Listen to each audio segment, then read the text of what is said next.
Hello everybody. So today we're going to be talking about hypoketotic hypoglycemia. So quick terminology: hypo meaning low, ketotic meaning ketone bodies, and glycemia meaning glucose, and emia meaning in blood. So we have low ketone bodies and low glucose in blood. Okay, so the topic really today is going to be talking about what would cause both low ketone body and low glucose levels in blood. Typically, we'll see low glucose and associated with increased ketone body during the fasted or starved states. And this makes sense. During the fasted or starved states, we are depleting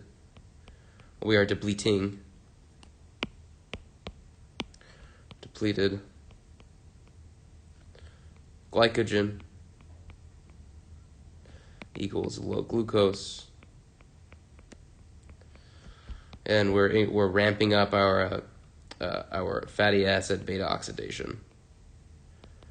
Ramping that up, and as we know, increase in fatty acid beta-oxidation during a fasted state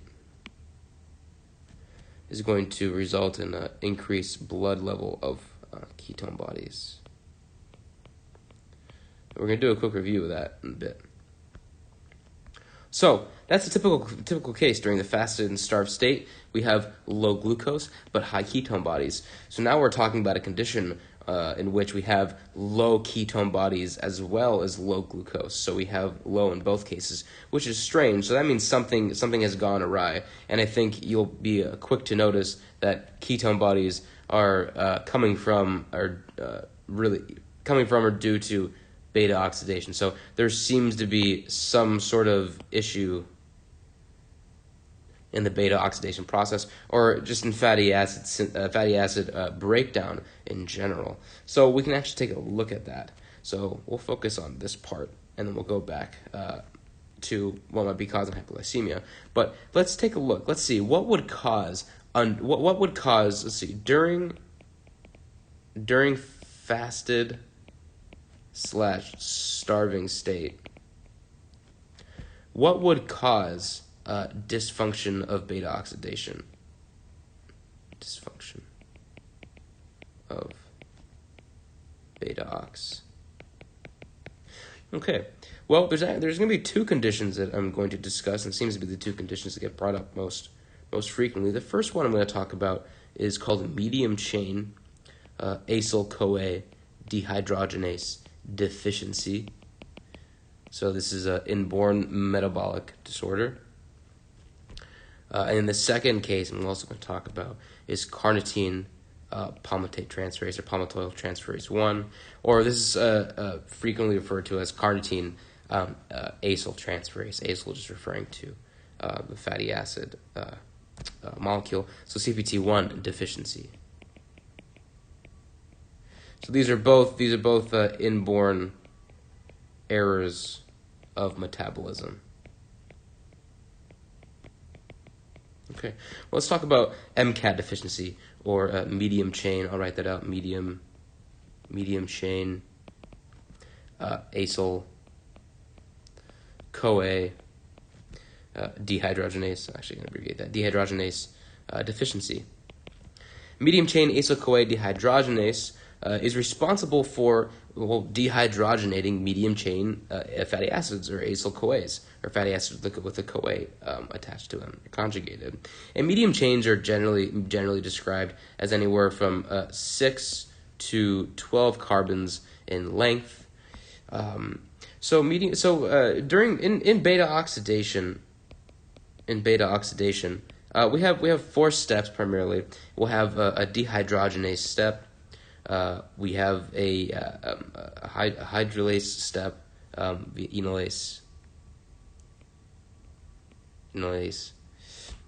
We have another dehydrogenase reaction, and then we have thiolase. Anyway, there's two dehydrogenating steps, and this requires two different dehydrogenase enzymes, and these require MCADs, or medium chain acyl-CoA dehydrogenases. And of course, we know that at this third step, we actually have hydroxy acyl-CoA. But regardless, they're dehydrogenase enzymes. And for the varying lengths of fatty acid chains, there are different dehydrogenases. So right now we're talking about the medium chain type dehydrogenases. And also when you start off with palmitate, for example, I'll draw this in a different color. When you start off with palmitate as your main fatty acid, you'll have a long chain acyl-CoA dehydrogenase. And then eventually when this gets broken down into about C12, then we have the medium chain acyl-CoA dehydrogenase. And I haven't studied this, but I do believe there is a small chain acyl-CoA dehydrogenase once you get past C6, but that is not the topic of discussion for today. Anyway, in MCAD deficiency, we have a deficiency in MCAD. We have no MCAD. No MCAD MCAD deficiency. So we have no MCAD. So we've gotten to the point where we've broken down C16. The fatty acids have arrived due to mobilization of triacylglycerides from our fat stores into free fatty acids, which have been conjugated with CoA, have entered into the mitochondria, have begun the beta-oxidation process. And we've broken down C16 into C12, so we've released 2 acetyl-CoA at this point. And then we get to C12, but we have no MCAD to begin the first dehydrogenation step. And so we're just left with this medium chain fatty acid, and we can't do anything with it. Well, that's not going to allow us to produce a lot of acetyl-CoA. If we don't end up producing, if production of acetyl-CoA is reduced, then we're also going to have a reduction in ketone body synthesis.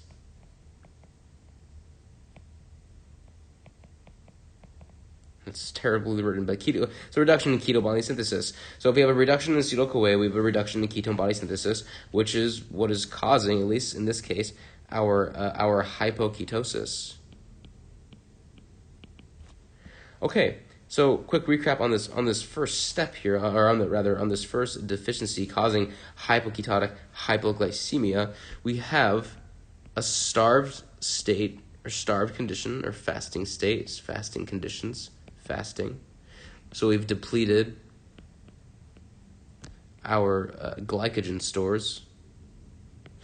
So we're now burning beta-oxidation of fatty acids. So we already have low glucose. We're burning our FA, but we're not able to produce a lot of acetyl-CoA due to an MCAD deficiency. MCAD def. So no acetyl-CoA equals low ketone bodies.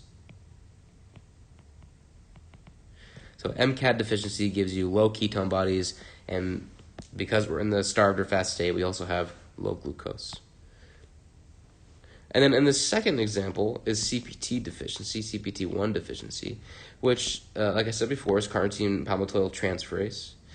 And CPT1, palmitate, is, like I said, transferring and this really has a CoA on it at this point in time, is transferring a carnitine, let's spell carnitine right, carnitine, did I spell it right the first time? I did. Anyway, we'll transfer our carnitine, displacing the CoA group, and generates palmitoyl carnitine, which will enter the mitochondria,